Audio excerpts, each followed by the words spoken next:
Okay, so thank you. I'm Cherylee Brown and I'm a lecturer in occupational therapy at Australian Catholic University, and I'd like to acknowledge my co-investigators on this project, Belinda, Deramore, Denver and Hugh, Stewart, and also the funding by the ACU Learning and Teaching Grant.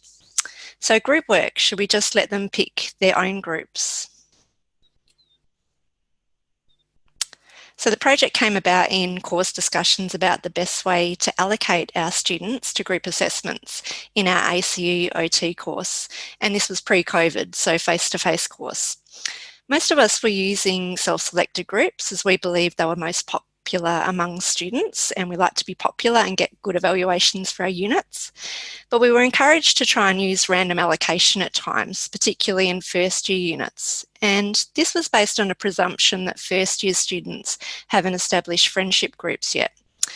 As it happened, we were adding a group assignment to our first year unit, and we looked at the literature and it indicated that there was no consensus as the best way to allocate students for group assignments. So the most commonly used methods of allocation are randomly allocating students to groups, students selecting their own, or a novel way is using mixed pairs, which is students select their own pair and then these pairs are randomly allocated or combined to create groups.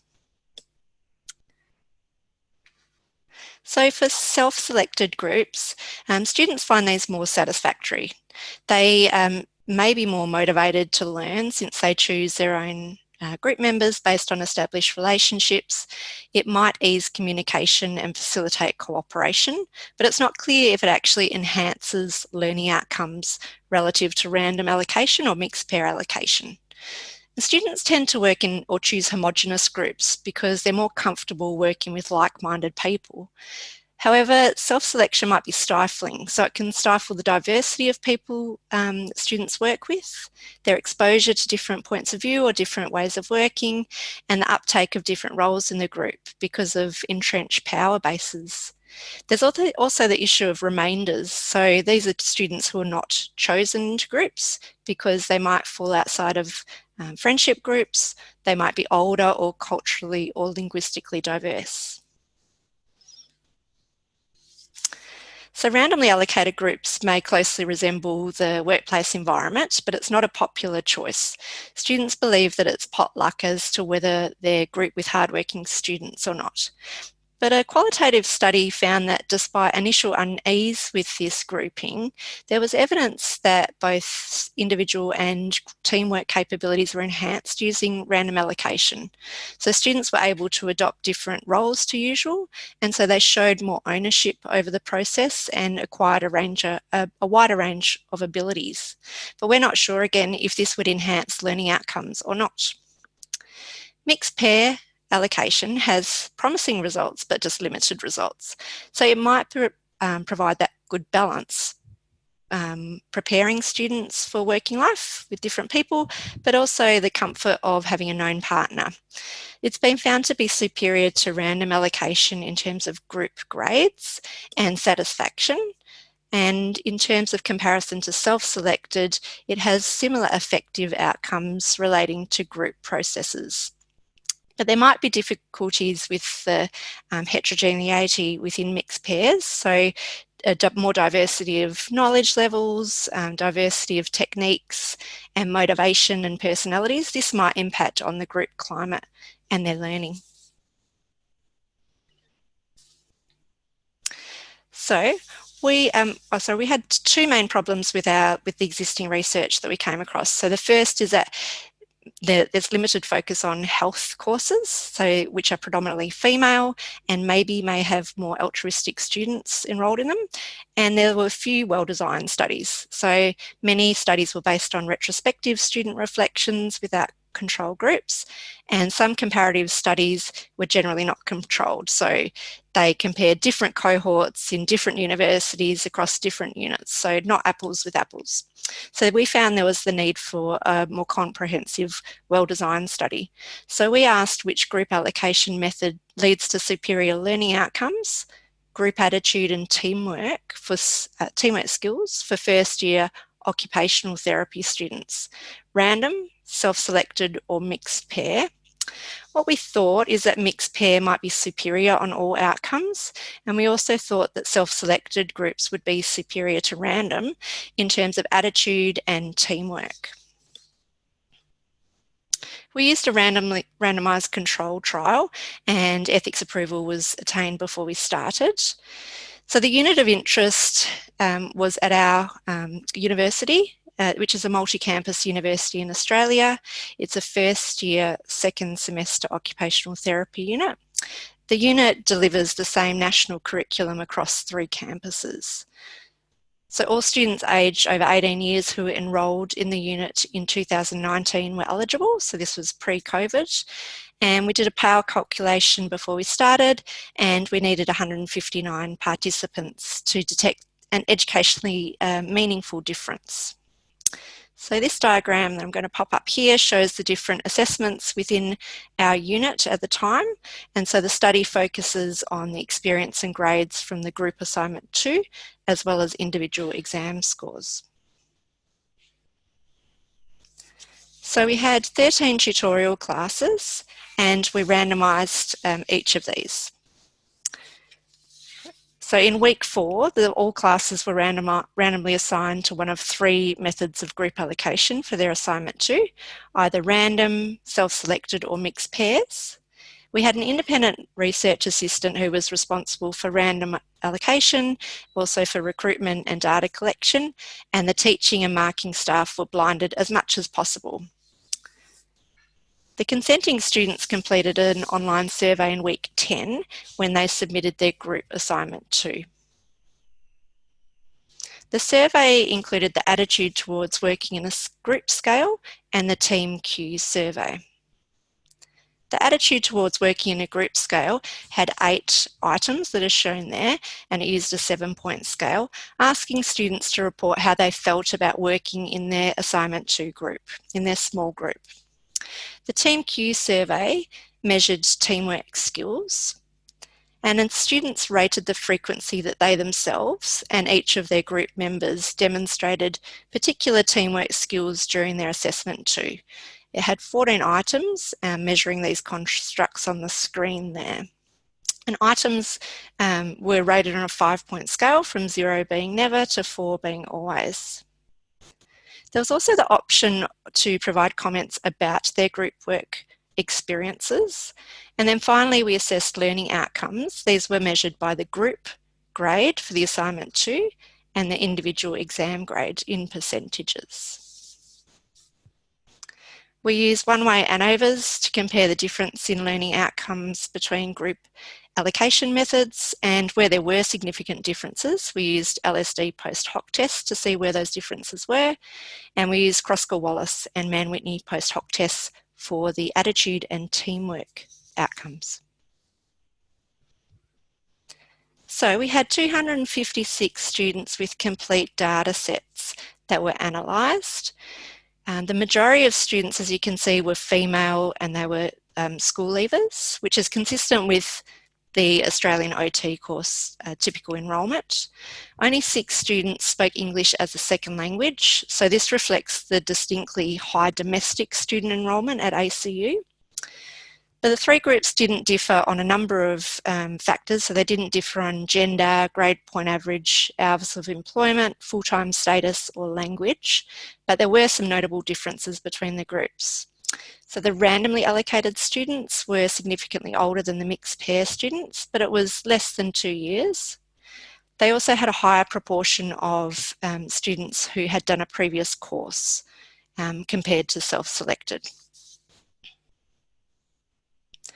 So when looking at learning outcomes, there were some significant differences between the groups based on the group assignment grade. So randomly allocated students had significantly lower group assignment grades compared to self-selected students. On average, they scored about 5 marks out of 100 lower than the self-selected groups. Randomly allocated groups also had significantly lower group assignment grades than the mixed pair groups. So on average, they scored about 3 marks out of 100 lower than the mixed pair group. But the group allocation method did not significantly affect individual exam grade at all, and there were no differences between self-selected and mixed pair students on any of those learning outcomes.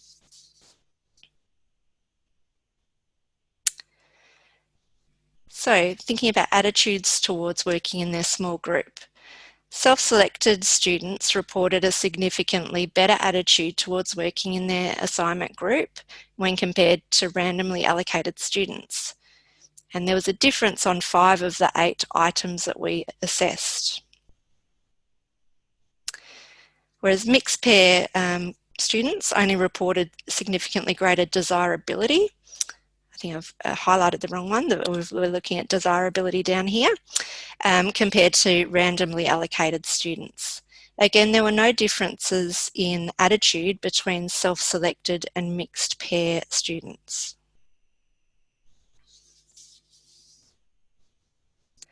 Finally, randomly allocated students were inferior on teamwork skills as well. So students in mixed pair allocation reported significantly greater frequency of constructively building on the contributions of others, on taking on an appropriate role in the group, and expressing positivity and optimism about the team and the project. The groups did not differ significantly on the remaining 11 teamwork skills that we assessed. And interestingly, the teamwork skills did not differ between self-selected and mixed pairs. But once again, there were no no differences between self-selected and mixed pairs, but this time there were no differences either between randomly allocated and self-selected student on teamwork skills.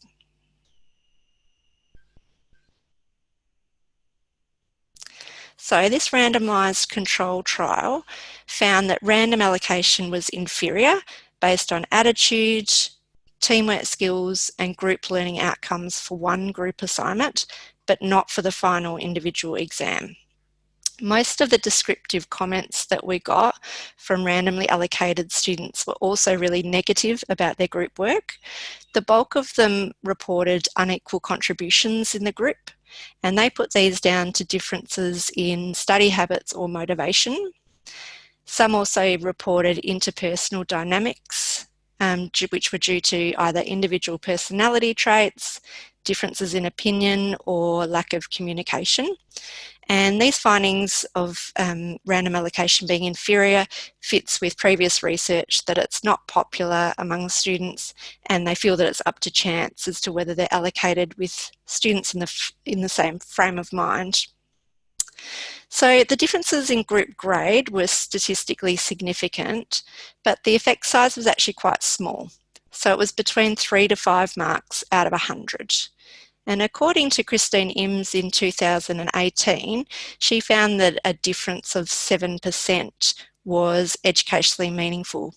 So while the self-selected and mixed pair groups demonstrated higher group grades, the difference in learning is not necessarily educationally meaningful.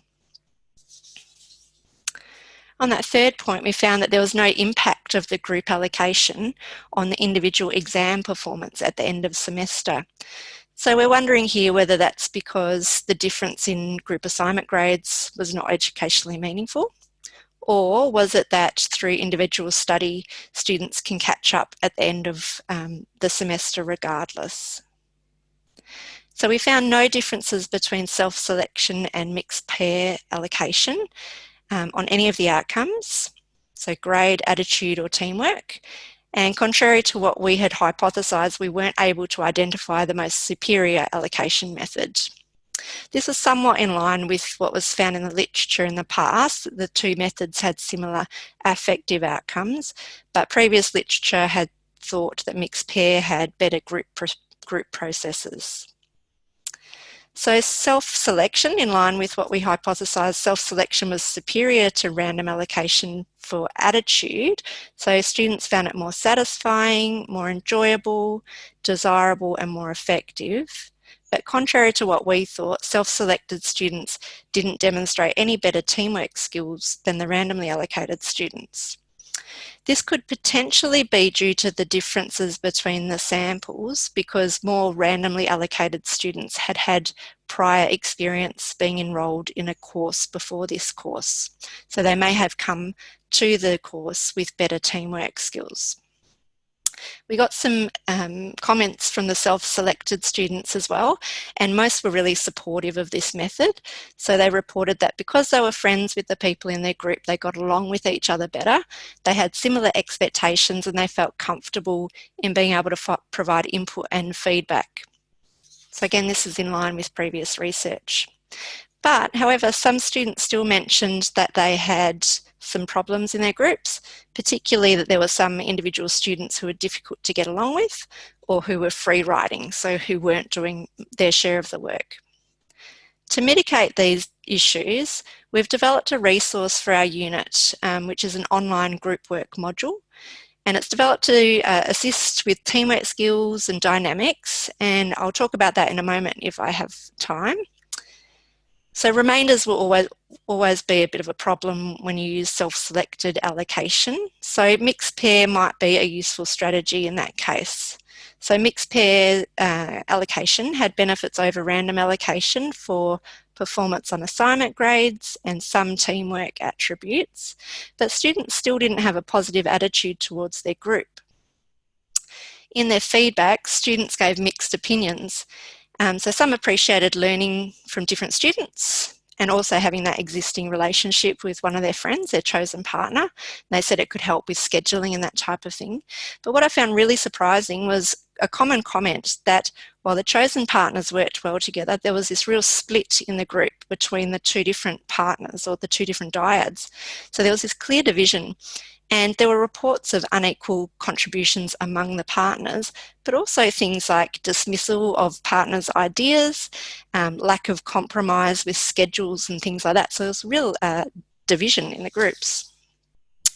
We might need to educate students about the benefits of this and maybe help them to managing low performance groups or managing that cohesion.